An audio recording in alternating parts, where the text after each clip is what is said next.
ঈদের ছুটিতে সবাই যখন আনন্দে মেতেছে তখন সাধারণের নিরাপত্তায় কাজ করে যাচ্ছেন সেনাবাহিনী, র্যাব, পুলিশ ও আনসার সদস্যরা। পরিবার পরিজন বাড়িতে রেখে এই দায়িত্ব পালনেই তারা খুঁজে নেন ঈদ আনন্দ।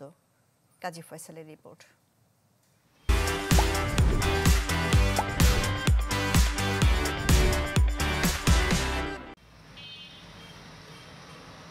ঈদুল ফিতরের দিন নিরাপত্তায় নিয়োজিত সেনাবাহিনীর সদস্যরা,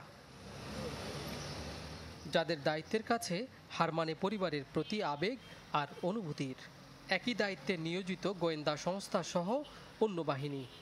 রাষ্ট্রীয় সম্পদ পাহারায় দেখা গেছে আনসার সদস্যদের। একটু খারাপ লাগতেছে পরিবারের জন্য। পরিবার বাড়িতে একা একা ঈদ করতেছে, আমরা এখানে একা একা ঈদ করতেছি। এই তো বলতেছে আব্বুকে ছাড়া ঈদ করতেছি, ভালো লাগতেছে না, ডাকতেছে। তাই বুঝায় বলতেছি যে থাকো, একটু পরে যাবো। ওরা বাড়িতে যারা গেছে ওরা আসলে আমরা যাবো আবার। ঈদ জামায়াতের আগে ও পরে পুরো ঢাকা মহানগরীর বিভিন্ন মোড়ে দেখা যায় পুলিশের তল্লাশি চৌকি।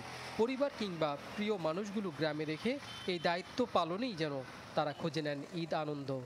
সবার জন্য ঈদ আনন্দের, খুশির।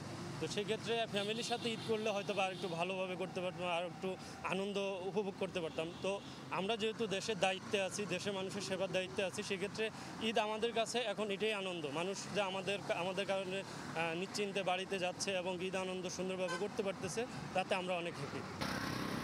রাজধানীর বিভিন্ন স্থানে মোতায়েন রয়েছে র্যাব সদস্যরাও। গণ অভ্যুত্থানের পর নতুন এক বাংলাদেশে হাসি মুখে ঈদ কেন্দ্রিক নিরাপত্তায় দেখা গেছে তাদের। প্রায় ফাঁকা ঢাকায় যেন কোনো অপরাধ সংগঠিত না হয় সেদিকে সজাগ দৃষ্টি। পরিবারের কথা বলতে গেলে ওরা খাপ খায় মানায় নিয়ে নিচ্ছে, কারণ আমরা চাকরির শুরু থেকে এইভাবে চলতেছে। আমরা ঈদ মনে করি না, আমরা চাকরিটাই আমাদের মেন। আমরা দেশের জন্য আমরা জীবন দিতে প্রস্তুত থাকি, এটাই আমাদের মেন। ঢাকা মহানগরীর গুরুত্বপূর্ণ সড়কের মোড়গুলোই তৎপর ছিল পুলিশের ট্রাফিক সদস্যরা। পরিবার ছাড়া ঈদ করতে এটা আমাদের মান্য নিতে হয়। আমরা সবাই পারবো না, আমাদের জুরিদের ভাই অনেকেই গেছে। আমি হয়তো আগামীতে ইনশাল্লাহ যাব। ছেলেমেয়েদের প্রতি বলার আছে, আমি হয়তো বা মিস করবো তাদেরকে, কিন্তু তাদেরকে বলবো যে ভালো থাকার জন্য আমি যেদিন বাড়িতে আসবো সেই দিনই আমি ঈদ করবো।